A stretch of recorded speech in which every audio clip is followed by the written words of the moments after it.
You're watching how to change email address on Facebook.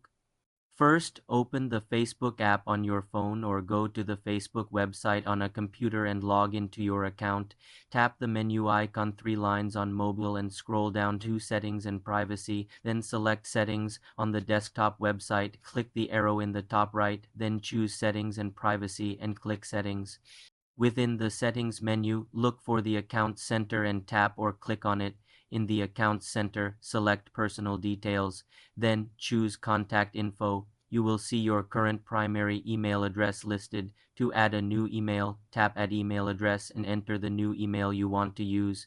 Facebook will send a confirmation code to that new email address. Check your inbox for the code, enter it in the prompt on Facebook, and confirm.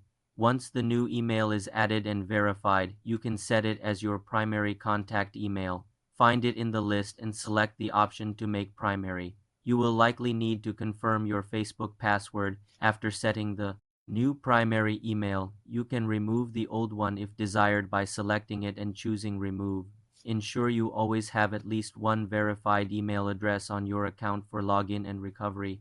The change will take effect immediately for future notifications and login prompts. For more simple computer tutorials, subscribe to the channel.